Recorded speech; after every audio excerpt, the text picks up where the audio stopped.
ലോക പ്രശസ്ത കൊറിയൻ സംഗീത ബാൻഡായ BTS തിരിച്ചെത്തുന്നു. 4 വർഷം നീണ്ട ഇടവേളയ്ക്ക് ശേഷമാണ് പുതിയ ആൽബം റിലീസ് തീയതി BTS പുറത്തുവിട്ടത്. കെ-പോപ്പ് ആരാധകരുടെ മാസങ്ങൾ നീണ്ട കാത്തിരിപ്പിന് അവസാനം. നിർബന്ധിത സൈനിക സേവനകാലം പൂർത്തിയാക്കി BTS താരങ്ങൾ എത്തിയതോടെ അവരുടെ ഏറ്റവും പുതിയ ആൽബത്തിനായിട്ടുള്ള കാത്തിരിപ്പിലായിരുന്നു ആരാധകർ.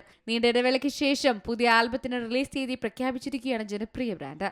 Album March 20 പുറത്തിറങ്ങും. 2022 ജൂണിൽ പുറത്തിറങ്ങിയ പ്രൂഫ് എന്ന ആന്തോളജി ആൽബത്തിന് ശേഷം 3 വർഷവും 9 മാസവും കഴിഞ്ഞുള്ള ബാൻഡിന്റെ പൂർണ്ണമായും 7 അംഗങ്ങളുടെ നിരയിലെ ആദ്യ ആൽബമാണ് പുറത്തിറങ്ങാൻ പോകുന്നത്. സൈനിക സേവനം കഴിഞ്ഞ ടീം അംഗങ്ങൾ ഒറ്റയ്ക്കുള്ള ആൽബമാണ് മുൻപ് പുറത്തുവിട്ടത്. കൊറിയയുടെ നിർബന്ധിത സൈനിക സേവനം നിറവേറ്റാനായിരുന്നു BTS ഇടവേള എടുത്തത്. 7 പേരും ഇപ്പോൾ സേവനം പൂർത്തിയാക്കി. ജംഗുക്, V, ജിമിൻ, സുഗ, ജിൻ, ജെഹോപ്പ്, RM എന്നിങ്ങനെ 7 അംഗങ്ങളുള്ള BTS ബാൻഡ് ഗ്രൂപ്പ് ലോകത്തിലെ തന്നെ ഏറ്റവും ആരാധകരുള്ള ബാൻഡാണ്. ഇത് മാത്രമല്ല, ടീം ഇന്ത്യ അടക്കമുള്ള രാജ്യങ്ങളിൽ വേൾഡ് ടൂറിനായി എത്തുമെന്നും റിപ്പോർട്ടുണ്ട്. എന്നാൽ ഇത് എന്നാകുമെന്ന് ടീം വ്യക്തമാക്കിയിട്ടില്ല. Dark and white, the most beautiful moment in life 2, young forever എന്നിങ്ങനെ വമ്പൻ ഹിറ്റായിരുന്നു ഇവരുടെ ആൽബങ്ങൾ.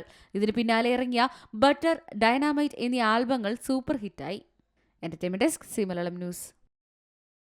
ഏറ്റവും പുതിയ വാർത്തകളും വിശേഷങ്ങളും വിരൽ തുമ്പിലറിയാൻ സി മലയാളം ന്യൂസ് എല്ലാ ഡിജിറ്റൽ പ്ലാറ്റ്ഫോമുകളിലും ലഭ്യം.